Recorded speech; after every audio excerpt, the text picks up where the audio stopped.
Hello दोस्तों, welcome to online education planet. तो आज हम करेंगे मैथ्स का जनरल सेक्शन। एचटेट पीआरटी का जो हमारा पेपर होता है उसमें जो मैथ्स आता है उसके जनरल सेक्शन का सॉल्यूशन। ठीक है, ये जो पेपर रहेंगे ये रहेंगे 2019 से लेकर 2023 तक पूरा मैथ सॉल्यूशन मैं कराऊंगी। ठीक है, और कोई भी ऐसे मैं एक्स मान के कोई भी मैथ का क्वेश्चन नहीं कराऊंगी। ट्रिक के साथ मैं आपको सारे क्वेश्चन सॉल्व करवाऊंगी। इससे पहले मैंने एचटेट पीआरटी की सीडीपी 2019 से लेकर 2023 तक कंप्लीट करा दिया। रीजनिंग सेक्शन भी मैंने कंप्लीट करा दिया 2019 से लेकर 2023 तक। अब हमारा मैथ का सेक्शन है। लास्ट के टाइम में अगर आप रिवीजन करोगे तो ये आपके लिए बहुत ही बेनिफिट रहेगी। तो आइए स्टार्ट करते हैं फर्स्ट क्वेश्चन के साथ। हम इसमें सिर्फ मैथ के क्वेश्चन का सॉल्यूशन करेंगे। देखो, फर्स्ट क्वेश्चन हमारा रीजनिंग का है। सेकंड क्वेश्चन देखते हैं। सेकंड क्वेश्चन जो है हमारा मैथ्स का है। इसमें दिया हुआ है a man borrow ₹8,000 at the rate of 15% per annum for 3 years, how much simple interest will be paid by him. यानी इस क्वेश्चन में हमें दिया हुआ है कि एक व्यक्ति 8,000 रुपये 15% वार्षिक दर से 3 वर्ष के लिए उधार लेता है, उसे कितना साधारण ब्याज चुकाना होगा। तो देखो, सिंपल इंटरेस्ट का हमारा एक सिंपल सा फॉर्मूला होता है। क्या होता है? P into R into T बटे में 100। ठीक है, P हमारा क्या होता है? प्रिंसिपल। ठीक है, R हमारा कितना होता है? रेट। और T हमारा क्या होता है? टाइम, या कितने साल के लिए दिया है। इसमें हमें सिंपल इंटरेस्ट पूछा है तो हमें सिंपल सा फॉर्मूला लगाना है। देखो, प्रिंसिपल इसमें कितना दिया है? 8,000 दिया है। ठीक है, लिख लेते हैं। मल्टीप्लाई, रेट कितना दिया है? 15% दिया है। ठीक है, टाइम कितना दिया है? 3 साल दिया है, तो लिख लेते हैं। बटे में क्या हो गया? 100। ठीक है, अब कट कर देते हैं। 2 0 से 2 0 कट हो गई। अब देखो इस पर कितना जाएगा, तो इसे मल्टीप्लाई कर देते हैं। 15 8 कितना होता है? 120, और 1 0 के 1 0 इंटू में 3 से 12 3 3600, यानी 3600 रुपये जो है साधारण ब्याज उसे SI लगेगा, सिंपल इंटरेस्ट। यानी ऑप्शन नंबर सेकंड जो हमारा बिल्कुल ठीक हो गया। देखो, सिंपल इंटरेस्ट के जितने भी क्वेश्चन होंगे ना, हम सिर्फ इस फॉर्मूले से कर लेंगे, आपको और कुछ भी करने की ज़रूरत नहीं है। ठीक है, नेक्स्ट क्वेश्चन करते हैं। हम सिर्फ मैथ्स के क्वेश्चन करेंगे। तो 63 जो हमारा मैथ का क्वेश्चन है, तो आइए 63 क्वेश्चन करते हैं। ठीक है, इसे हम रफ कर लेते हैं। देखो, यदि cube root of 19683 is equal to में दे रखा क्वेश्चन मार्क और इनटू में मल्टीप्लाई, हमें बताने कि क्वेश्चन मार्क की जगह क्या आएगा। सबसे पहले आपको ये पता होगा, ये जो हमारा 3 ऐसे होता है, इसका मतलब क्या होता है? ये क्या दे रखा? हमें किसी चीज़ का क्यूब दे रखा है। अब हम कैसे पता लगाएंगे क्यूब कैसे है? क्योंकि बहुत ज़्यादा बड़ा नंबर है, तो इसकी एक ट्रिक होती है। क्या ट्रिक होती है? सबसे पहले आपको 1 से लेकर 10 तक सारे क्यूब जो है याद होने चाहिए। ठीक है, तो आइए मैं एक बार साइड में लिख देती हूँ। 1 का क्यूब कितना होगा? 1। ठीक है, 2 का कितना होगा? 8, 2 दूनी 4, 4 दूनी 8, यानी जिस चीज़ का भी हमें क्यूब रूट निकालना है उसी नंबर से उसको 3 बार गुना करना है। ठीक है, 3 का क्यूब रूट क्या हुआ? 3 तिया 9, 9 तिये 27। ठीक है, 4 का कितना होगा? 4 चौक 16, 16 चौके 64। ठीक है, 5 का कितना होगा? 5 5 25, 25 पंजे 125। ठीक है, 6 का कितना होगा? 6 6 36, 36 छिक्का 216। 7 का कितना होगा? 343। ऐसे ही हमें 8 का लिखना है। 8 का कितना होता है? 512। ठीक है, और 9 का हमारा कितना होता है? 9 9 81, और इसे 9 से 9 एकम 9, 9 8 72, यानी 729 कितना होता है? 729। तो ये हमारे पास क्यूब रूट हो गए। ठीक है, आप याद कर लेना। 1 2 बार अगर आप लिखोगे ना कि 1 का 1 होता है, 2 का 8 होता है, तो आपको याद हो जाएंगे। ठीक है, तो आइए हमें कैसे पता लगाना। हमारा क्वेश्चन क्या था? क्यूब रूट पता लगाना हमें 19683। जब भी हमें किसी भी चीज़ का क्यूब रूट पता लगाना है कि ये किसका है, क्यूब लगाना है, तो उसको यहाँ से मतलब राइट साइड से 3 3 डिजिट में बांट देते हैं। ये हमारी 3 डिजिट हो गई। अब यहाँ पे तो 2 ही रह गई, कोई नहीं, हम 2 में कर लेते। ठीक है, तो सबसे पहले हमें ये देखना है 3। ठीक है, हमें ये देखना है 3 जो है 1 से लेके 9 तक किसके क्यूब रूट में आया है। तो किसके में आया है? 7 के में आया है। तो यहाँ पर हमें क्या लिख लेना है 7, ठीक है। फिर हमको ये पूरा भूल जाना है, ये तीनों डिजिट भूल जाने हैं। फिर हमें यहाँ पे आना है 19 पे। अब हमें देखना है ये जो 19 नंबर है किन दो क्यूब रूट्स के बीच में आता है। तो ये 19 नंबर किन दोनों क्यूब रूट्स के बीच में आता है, 8 और 27 के में। 8 और 27 के बीच में जो है 19 आएगा, तो 2 और 3 के में आता है। तो हमें छोटा नंबर ले लेना है, यानी ये किसका क्यूब रूट हो गया, 27 का। आ गया हमारा आंसर। देखो इसका हमने क्यूब रूट निकाल लिया। ये इक्वल दे रखा है क्वेश्चन मार्क इनटू में 3, ठीक है। यानी किस चीज़ को हम 3 से मल्टीप्लाई करें कि हमारा 27 आ जाए। तो यहाँ पे ऑप्शन देखते हैं, तो किस चीज़ से मल्टीप्लाई करेंगे, 9 से। 9 या 27, हमारा लेफ्ट साइड और राइट साइड जो है इक्वल हो जाएंगे। दोबारा मैं आपको बता देती हूँ क्यूब रूट निकालना, क्योंकि बहुत ही इंपॉर्टेंट है। आप एक बार खुद से करके देखोगे आपको आ जाएगा। जो भी हमें जिस भी चीज़ का क्यूब रूट निकालना है उसको 3 3 की संख्या में बांट लेना, पीछे से स्टार्ट करना। ये 3 1 हो गया, 6 8 3, फिर 2 बच गई, कोई नहीं 2 हम ऐसे ही लिख लेते हैं। जो हमारा लास्ट डिजिट होता है इसे हम यूनिट डिजिट भी बोलते हैं। हमें देखना है ये 3 जो है किसके क्यूब रूट में आता है। तो पीछे 3 सिर्फ किसके क्यूब में रूट में आता है, 7 के में। तो हमें यहाँ पे क्या लिख लेना है, 7 लिख लेना है, ठीक है। फिर हमें क्या करना है, ये 19 है, 19 देखना है किन दो क्यूब रूट्स के बीच में आता है। 8 और 27 के बीच में 19 आता है, तो ये किसके बीच में आया, 2 और 3 के बीच में। जो सबसे छोटा होगा, ये 2 है, तो यहाँ पे हम 2 लिख लेंगे। तो हमने क्वेश्चन कर लिया, इज इक्वल टू में क्यूब रूट हमने यहाँ से खोल लिया, इज इक्वल टू में क्वेश्चन मार्क दे रखा था और मल्टीप्लाई में 3। तो हमें बताना है किसे मल्टीप्लाई, 3 से मल्टीप्लाई करेंगे तो 27 आ जाएगा। तो 9 या 27, यानी हमारा आंसर हो जाएगा 9। वैसे बहुत लॉन्ग मेथड होता है क्यूब रूट निकालने का, पर हमें अपना टाइम बचाना है। तो आपको समझ आ गया होगा। तो नेक्स्ट क्वेश्चन पे चलते हैं हम। नेक्स्ट क्वेश्चन कौन सा है, अगर किसी को फिर भी डाउट आ रहा है तो आप एक बार रिपीट करोगे वीडियो को, बैक करके देखोगे तो आपको समझ आ जाएगा। नेक्स्ट क्वेश्चन करते हैं हम। इसमें देखो क्या दिया हुआ है, the length of a rectangle is 3 time of its breath. यानी एक आयत है, उसकी लंबाई उसकी चौड़ाई से 3 गुना है। सबसे पहले हमें क्वेश्चन पढ़ना है, ठीक है। If the area of a rectangular, हमें एरिया दे रखा है रेक्टेंगुलर का, हमें पैरामीटर बताना है। सबसे पहले आपको पता होना चाहिए रेक्टेंगुलर क्या होता है। ये हमारा रेक्टेंगुलर होता है इस तरह का, ये हमारी लेंथ होती है और ये हमारी ब्रेथ होती है। ये वाली जो लेंथ है सामने वाली मतलब जो हमारी ये साइड होती है इसके इक्वल होती है, और ये ब्रेथ इस ब्रेथ के इक्वल होती है। यानी रेक्टेंगल हमारा वो होता है जिसकी आमने सामने की साइड जो है इक्वल होती है, और ये 90 डिग्री पर अपना एंगल बनाती है, ठीक है। फिर इसके बाद आपको फॉर्मूले पता होना चाहिए। इसके अंतर्गत हमें क्या क्या पूछा है, एरिया और पैरामीटर। तो एरिया का फॉर्मूला हमारा क्या होता है, रेक्टेंगुलर का लेंथ इनटू में ब्रेथ, ठीक है। पैरामीटर का क्या होगा, पैरामीटर का होगा 2l + b। आपको फॉर्मूले ज़रूर याद रखने हैं, ठीक है। अब हम अपने क्वेश्चन की तरफ चलते हैं। क्वेश्चन में क्या बोला है, क्वेश्चन में हमें बोला है, तो ये फॉर्मूले में एक बार रिपीट कर रफ कर देती हूँ, जब क्वेश्चन करेंगे तो लिख लेंगे हम। क्वेश्चन में क्या बोला है, the length of a rectangular, हमें लेंथ दी है रेक्टेंगुलर की और ब्रेथ दी है, तो ठीक है जो बोला वही करना है। The length of a rectangular is 3 time of its breath. यानी जितनी भी हमारी ब्रेथ है, मान लो ब्रेथ अगर हमारी 1 है, चलो x नहीं मानते हम तो 1 मान लेते, ब्रेथ अगर हमारी 1 है तो ये क्या दिया हुआ है, इसके 3 टाइम है लेंथ्स, यानी इसकी लंबाई जो है 3 टाइम है। तो 1 से 3 गुना करेंगे तो ये हमारी लंबाई हो गई 3 गुना। आ गया ना आपको समझ में, ठीक है।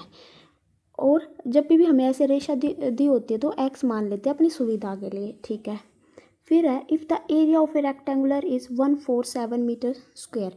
हमें एरिया दे रखा है। अभी मैंने आपको बताया था कि एरिया का फॉर्मूला क्या होता है, लेंथ गुना में ब्रेथ, ठीक है। लेंथ कितनी है हमारी 3x मल्टीप्लाई ब्रेथ कितनी है x, ठीक है। इनटू में हमें कितना दे रखा है क्वेश्चन में, 147 मीटर, ठीक है। देखो 3x की x में गुना करेंगे तो कितना आ जाएगा 3, और ये क्या आ जाएगा x का स्क्वायर इज इक्वल टू कितना आ जाएगा 147, ठीक है।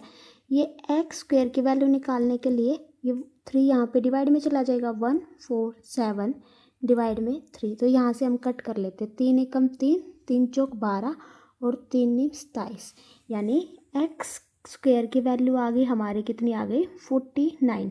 एक्स की कितनी आ जाएगी हमारी, आपको पता होगा ये किसका स्क्वायर रूट होता है, 7 का, 7 7 49, तो ये हमारा कितना आ गया 7। एक्स की वैल्यू हमारी 7 आ गई। ठीक है, मैं दोबारा बता देती हूँ। लेंथ और ब्रेथ हमें दे रखा है, हमें इसमें बोला था कि ब्रेथ के 3 गुना है लेंथ, ब्रेथ अगर 1 है तो लेंथ 3 गुना होगी।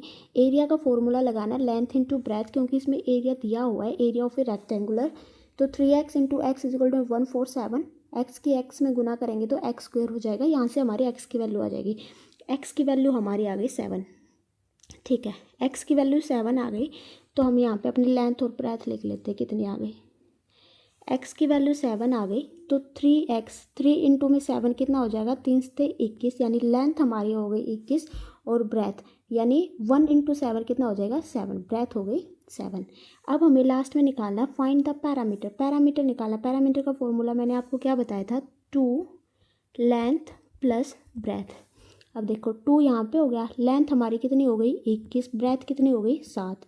ठीक है, ये हमारा पैरामीटर का फॉर्मूला हो गया। तो पहले अंदर का करना हमें, पहले ये प्लस करना, तो ये कितना हो जाएगा, बाहर तो 2 ऐसे का ऐसे रहेगा, जब भी हमें ऐसे कॉलम्स होते हैं इसका मतलब क्या होता है मल्टीप्लाई। ठीक है, 2 गुना में 21 और 7 कितना हो जाएगा 28, यानी पैरामीटर क्या होगा, इसको गुना करेंगे, 2 8 16, 2 दूनी 4 और 1 5, यानी 56 मीटर जो हमारा पैरामीटर हो जाएगा। इसका ऑप्शन हो गया ऑप्शन नंबर फर्स्ट। बिल्कुल ईजी क्वेश्चन होते हैं ये जो हमारे होते हैं मेंसुरेशन के, बिल्कुल ईजी होते हैं, सिर्फ आपको फॉर्मूला आना चाहिए। ठीक है, तो नेक्स्ट क्वेश्चन करते हैं। नेक्स्ट हमारा रीजनिंग का क्वेश्चन है 65, 66 भी हमारा रीजनिंग का है, 67 करते हैं। ठीक है, 67 में दिया हुआ है Amit score 175 marks in a test, यानी अमित जो है एक टेस्ट में 175 मार्क्स लेके आता है। कितने लेके आता है 175, हम लिख लेते हैं 175 मार्क्स लेके आता है। ठीक है, फिर इसमें दिया है एंड फेल्ड बाय 45 मार्क्स, और 45 मार्क्स से फेल भी हो जाता है। कितने से हो जाता है 35 मार्क्स से जो है फेल हो जाता है। अगर अमित को 35 मार्क्स और मिल जाते तो वो पास हो जाता। ठीक है, इसमें दिया हुआ if the passing percentage of a test, यानी पास करने का टेस्ट को कितने परसेंटेज आने चाहिए थे 75%। ठीक है, 75% आने थे, तो हमें निकालना है कि मैक्सिमम मार्क्स क्या है उसके। ठीक है, अब देखो 35% में वो पास हो सकता था, और हमें अमित का दे रखा है 175 तो उसके आए, लेकिन वो 35 से फेल हो गया। अगर उसके 35 और आ जाते तो वो पास हो जाता, यानी इसमें हमें क्या करना है, ये प्लस 35 प्लस करते हैं, इसमें क्या हो जाएगा 5 और 5 10, एक हाथ से लग गया, 7 और 3 10 11, एक हाथ से लग गया, यानी 210। ठीक है, 210 आ गए। अब हमें निकालना है, देखो 35% की वैल्यू 210 दे रखी है, तो एक की कितनी होगी, एक की निकालते हैं, एक की कितनी हो जाएगी 210 बटे में कितना हो जाएगा 35। ठीक है, 35 के साथ परसेंटेज थी, परसेंटेज हटाएंगे तो क्या हो जाएगा 100 से गुना। ठीक है, अब यहाँ पे हम देखते हैं कितने मार्क्स चाहिए, 5 थे 35, 5 दूनी 10 और 0। ठीक है, 7 दिए 21 और 0 कितना हो गया, 3 दूनी 6 और 0 और 0, यानी 600 मार्क्स जो है उसे मैक्सिमम का 600 मार्क्स का टेस्ट था। तो हमारा आंसर हो जाएगा ऑप्शन नंबर 4। उम्मीद करती हूँ कि आपको समझ आ रहा होगा। प्लीज़ कमेंट में रिव्यू ज़रूर देना कि आपको कैसी लगी क्लास, नेगेटिव पॉजिटिव जो भी हो। तो अब देखते हैं 68 क्वेश्चन क्या बोल रहा है हमें। 68 क्वेश्चन बोल रहा है इन ए ग्रुप ऑफ 15 पीपल, एक ग्रुप है 15 लोगों का, उसमें से 7 तो हिंदी पढ़ते हैं, 8 रीड इंग्लिश, 8 इंग्लिश पढ़ते हैं, और 3 ऐसे बंदे हैं नन ऑफ दिस लैंग्वेज, इनमें से कोई भी लैंग्वेज नहीं पढ़ता। हमें बताना है कि how many people read Hindi और इंग्लिश बोथ, यानी हिंदी भी पढ़े और इंग्लिश भी पढ़े, बोथ कितनी पढ़ते हैं। तो आइए इस तरह के क्वेश्चन क्या करने, जब भी देखो पहले देखना हमें टोटल कितना दिया हुआ है। ये बिल्कुल टीजीटी में सेम क्वेश्चन पूछा हुआ, अगर किसी ने मेरी टीजीटी की सीरीज़ देखी है बिल्कुल सेम, इसलिए आज स्टैट जो है बहुत ज़्यादा रिपीट करता है। टोटल कितने मार्क्स है इसमें 15 मार्क्स का, टोटल 15 लोग हैं हमारे पास, हमने लिख लिया। उसमें से हिंदी कितने पढ़ते हैं, हिंदी पढ़ते हैं 7। ठीक है, इंग्लिश कितने पढ़ते हैं, इंग्लिश पढ़ते हैं 8, और 3 ऐसे बंदे जो एक भी लैंग्वेज नहीं पढ़ते, यानी नन कितने पढ़ते, 3। ठीक है, अब देखो इसमें हमें पता लग गया कि टोटल ऐसे बंदे हैं जो कि 15 हैं, उसमें तो हिंदी 7 पढ़ते हैं, इंग्लिश 8 पढ़ते हैं और नन मतलब 3 ऐसे बंदे जो कुछ भी नहीं पढ़ते। अगर हम 15 में से 3 घटा देते हैं तो हमारे पास वह वो बंदे आ जाएंगे ना जो हिंदी भी पढ़ते हैं, इंग्लिश भी पढ़ते हैं और बोथ भी पढ़ते हैं। तो हम क्या निकालना, हम निकालते हैं हिंदी भी पढ़ते हैं वो, इंग्लिश भी पढ़ते हैं और बोथ लैंग्वेज भी पढ़ते हैं। अगर हम 15 में से 3 घटा देते हैं तो हमारा ये आ जाएगा। तो 12 बंदे ऐसे हैं जो हिंदी भी पढ़ते हैं, इंग्लिश भी पढ़ते हैं और बोथ भी पढ़ते हैं। ठीक है, पर हमें क्या निकालना था, हिंदी और इंग्लिश दोनों बोथ लैंग्वेज कौन सी पढ़ते हैं, यानी हमें ये निकालना बोथ कौन से पढ़ते हैं। तो हिंदी तो हमें पता ही है, इसमें अलग से दे रखा है 7 पढ़ते हैं, और इंग्लिश कितने पढ़ते हैं, 8 पढ़ते हैं। तो यहाँ से 8 और 7 कितना हो जाएगा, 15। ठीक है, अगर हम हमें पता चल गया हिंदी और इंग्लिश कितने पढ़ते हैं, टोटल 15 पढ़ते हैं। अगर हम 15 में से 12 घटा देते हैं, हिंदी है इंग्लिश हमारे पास आ गई, दोनों 15 पढ़ते हैं। अगर इसमें से हम 12 घटा देंगे उस साइड जाके तो हमारा बोथ आ जाएगा ना। तो 15 में से 12 घटा दिया तो कितना आ गया, 3। यानी 3 ऐसे बंदे हैं जो बोथ लैंग्वेजेस पढ़ते हैं, यानी हमारा ऑप्शन नंबर 2 जो है बिल्कुल ठीक हो जाएगा। नेक्स्ट करते हैं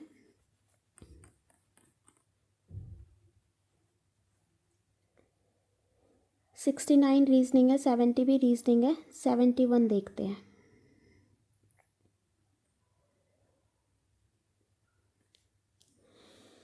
देखो 71 में क्या दिया हुआ है, if the numerator of the fraction is increased by 200%, यानी न्यूमरेटर 200% इंक्रीज हो जाता है, डिनोमिनेटर इंक्रीज हो जाता है 350%, देन न्यू फ्रैक्शन इज़ 5/12। तो न्यू फ्रैक्शन क्या होगा, तो जिसने भी मेरी ओल्ड वीडियो देखी है तो उन सबको पता है कि कोई भी नंबर क्या करते हैं, हम 100% मान के चलते हैं। कोई भी नंबर अपने आप में 100% होता है। ठीक है, इसी में ही हम बढ़ाते हैं। अगर बोले इंक्रीज़ हो गया 50% तो हम लिख देंगे 150। अगर कोई भी नंबर अपने आप में 100% होता है, अगर हम उसको बोले कि वो तो 50% डिक्रीज़ हो गया तो 100 में से हम 50 घटा देंगे। तो इस तरह से हम ये क्वेश्चन करेंगे।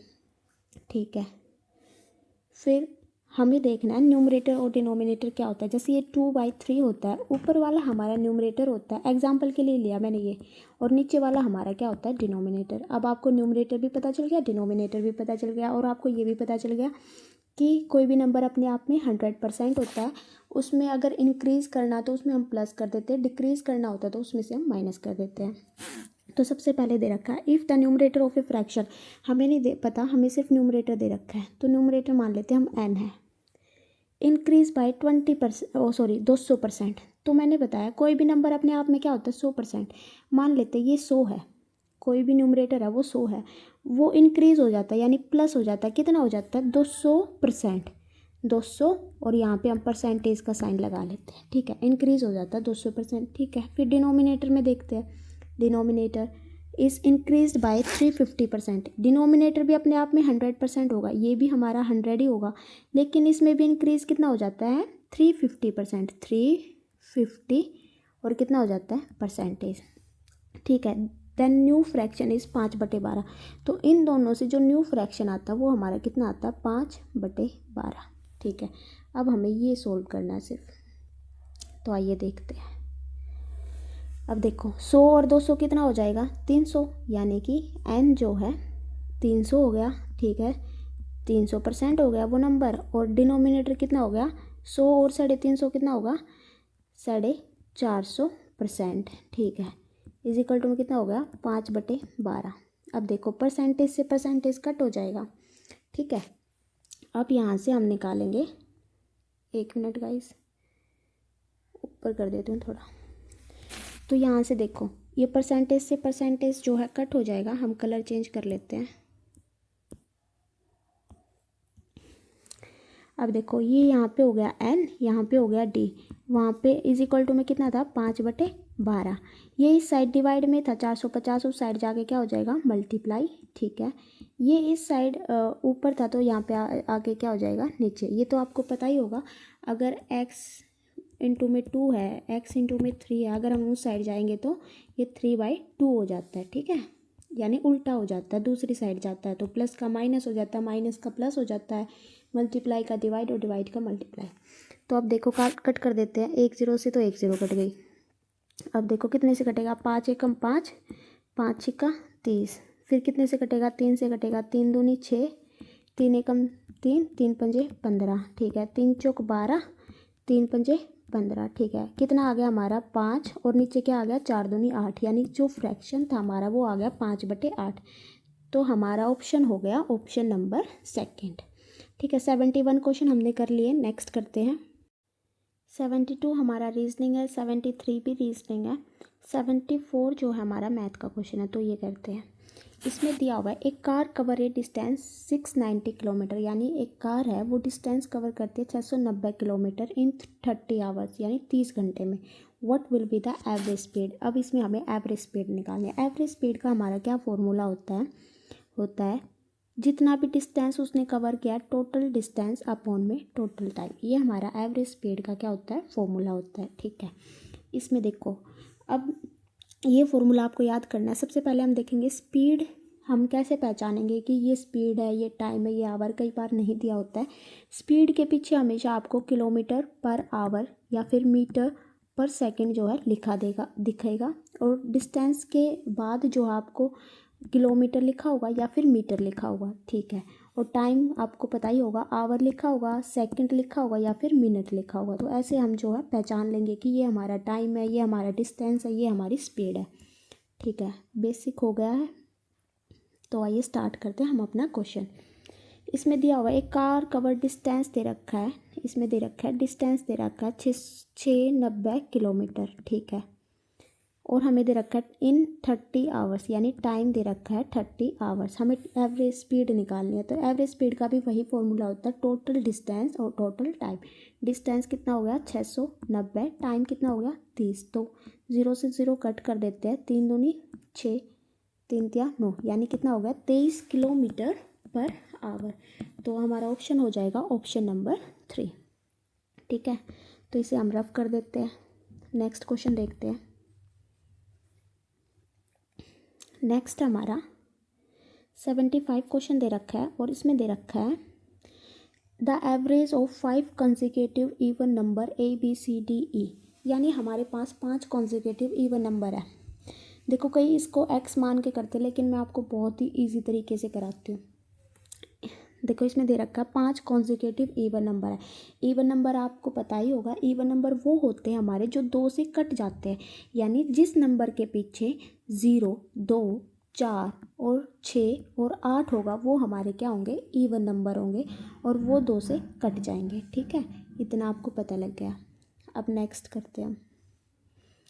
इसमें दिया हुआ है the average of 5 consecutive even number ABCDE is respectively 74, यानी एवरेज दे रखा हमें 74। तो देखो एवरेज हमेशा क्या होती है, बीच की संख्या होती है, ठीक है। आपको इतना याद रखना है, एवरेज क्या होती है हमारी, बीच की संख्या होती है, ठीक है। अब देखो हमें 5 नंबर दे रखे हैं, 1 मिनट गाइस, 5 नंबर क्या क्या दे रखे हैं, ABCDE, इन्होंने दे रखे 5 नंबर, ये तो 5 हो गए, तो इनका एवरेज कितना दे रखा है 74, यानी जो बीच वाला होता है वो एवरेज होता है, यानी ये इन्होंने दे रखा है 74। हमें निकालना है C और E कितना है, हाँ जी, हमें प्रोडक्ट निकालना है C और E का। तो देखो इसमें हमें इवन नंबर मैंने बता दिया था कि 5 कॉन्सिक्यूटिव इवन नंबर है। कॉन्सिक्यूटिव का मतलब होता है लगातार, यहाँ पे हिंदी में भी दिया हुआ है कर्मशः, यानी लगातार नंबर। देखो 74 के बाद इवन नंबर हमारा क्या 75 आता है, 75 ओड नंबर है, इसलिए हमारा D कितना हो जाएगा 76, ठीक है। फिर देखो 77 जो हमारा है वो ओड नंबर होता है, हमें इवन लेना है, ये हमारा होगा 78। हमें आगे जाना था, अब हमें इसके पीछे जाना है, 74 के पीछे 73 ओड हो जाएगा, 72 क्या हो जाएगा इवन, 71 ओड हो जाएगा, 70 क्या हो जाएगा इवन। तो ये हमारे हो गए 5 कॉन्जिक्यूटिव इवन नंबर। जब भी कॉन्जिक्यूटिव इवन नंबर है, जब भी कॉन्जिक्यूटिव वर्ड आए तो इसका मतलब क्या होता है, वो संख्या जो है लगातार दी हुई है, और जो भी एवरेज दिया होता है वो हमेशा बीच का अक्षर होता है। अब हमें क्वेश्चन में बताना what is the product of C and E। सी हमारा कितना है 74, ई हमारा कितना है 78। इनको मल्टीप्लाई करके बताना है कि कितना आएगा। अब देखो पीछे, इसके पीछे 8 है, इसके पीछे 6 है, 8 है, 2 है, ठीक है। हम अगर मल्टीप्लाई करके देख लेना, हम इसके डिजिट मतलब यूनिट से भी निकालते हैं, यानी पीछे हमारा क्या आ जाएगा 8 चौक 32, यानी सबसे पीछे क्या होगा 2। तो हमारा ऑप्शन नंबर 4 जो है बिल्कुल ठीक हो जाएगा। आप मल्टीप्लाई करके देख लेना, इसमें जो लास्ट के डिजिट थे वो अलग अलग थे, इसलिए हमने ये ट्रिक लगाई है, ठीक है। वैसे मैं आपको मल्टीप्लाई भी करके दिखा देती हूँ वही, क्योंकि कई बच्चे फिर शिकायत करते हैं। देखो क्या दिया है, 74 को 78 से, 8 चौक 32, 3 हाथ से लगे, 8 7 56 और 6 कितना हो गया 59, 7 चौक 28, तो हाथ से लगे, 7 7 49, 50 और 51। अब इन्हें हम प्लस कर देते हैं, 1 मिनट सॉरी गाइस, अब इन्हें हम प्लस कर देते हैं तो कितना आएगा प्लस करने पर 2 का 2, 9 और 8 17, 5 6 7 और 5। देखो आ गया ना हमारा यही आंसर, आंसर नंबर 4। तो 75 क्वेश्चन हमारे हो चुके हैं। नेक्स्ट करते हैं। The average age of a man and his son is 40 years. हमें एवरेज एज दे रखी है मैन की, 1 मिनट गाइस,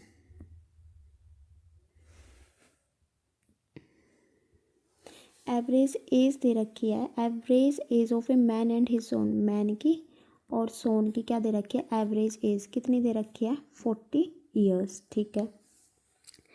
तो हमें बताना है, रेशो दे रखा है, the ratio of their age is 11:5।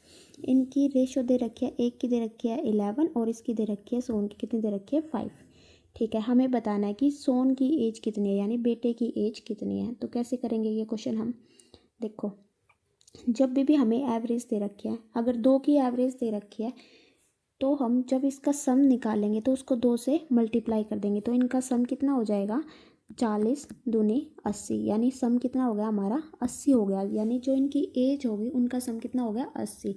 और एवरेज क्या होती है हमारे बीच का अक्षर, यानी जो भी 2 से डिवाइड कर देंगे तो इसकी ये क्या आ जाएगी एवरेज आ जाएगी, ठीक है। अब हमें बता रखा है the ratio of their age, हमें रेशो दे रखी है एज की 11 और 5, ठीक है। इसको हम x मान लेते हैं। हमें बताना है कि सोन की कितनी है, हमें पता है इन दोनों के सम कितना दे रखा 80, लेकिन रेशो के अकॉर्डिंग कितना हो जाएगा 16x, 11 और 5 16 होते हैं, 16x की कितनी दे रखी है 80, x की वैल्यू कितनी आ जाएगी यहाँ पे 80 में अगर 16 से हम भाग देंगे तो कितना आ जाएगा 16 पंजे 80, यानी 5 जो है x की वैल्यू आ जाएगी। तो x की वैल्यू रख देते हैं हम, तो एज यहाँ पे निकल गई।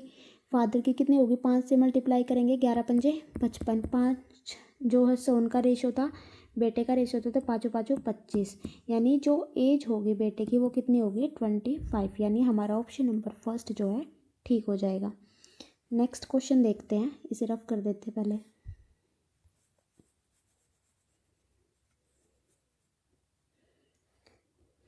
नेक्स्ट देखते हैं, नेक्स्ट हमारा किस चीज़ का है, रीजनिंग का क्वेश्चन है।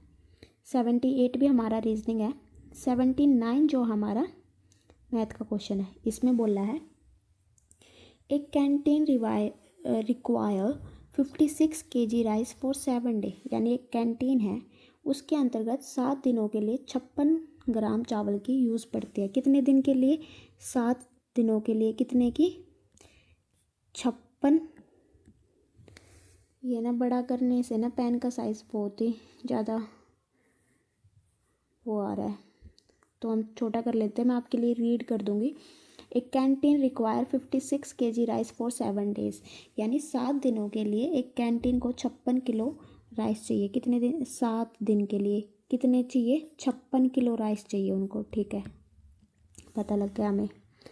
फिर दे रखा है how many kg of rice will it's require, यानी कितने किलो राइस की हमें ज़रूरत होगी for the month of April और मई, अप्रैल और मई के लिए हमें कितने मंथ्स की ज़रूरत होगी। तो देखो इसमें हमें डे में दे रखा है सब कुछ, यानी ये दे रखा था कि 7 डेज़, हाँ 7 डेज़ में 56 kg चाहिए। अब हमें निकालना है अप्रैल और मई में। आपको पता है अप्रैल में कितने दिन होते हैं 30, मई में कितना होता है 21, तो यहाँ से हमें दिन निकालेंगे 1 3 और 3 6, यानी 7 में अगर हमें 56 चाहिए तो 61 में कितने होंगे, तो 56 7 यहाँ पे डिवाइड में आ जाएगा, और जो भी चीज़ हमें निकालनी होती है वो कहाँ पे हो जाते हैं, ऊपर। तो ये कितना होगा, 7 8 56, 8 एकम 8, 8 6 48, यानी हमें कितने चाहिए, 488 किलोग्राम चाहिए चावल। तो आइए ऑप्शन देखते हैं हम अपना। ऑप्शन क्या होगा हमारा, तो ऑप्शन हो जाएगा हमारा ऑप्शन नंबर फर्स्ट। 79 हो गया। अब नेक्स्ट देखते हैं 80 क्वेश्चन। तो 80 हमारा रीजनिंग का क्वेश्चन है। तो यहाँ पर जो है हमारा 2019 का पीआरटी का मैथ सेक्शन जो है कंप्लीट होता है।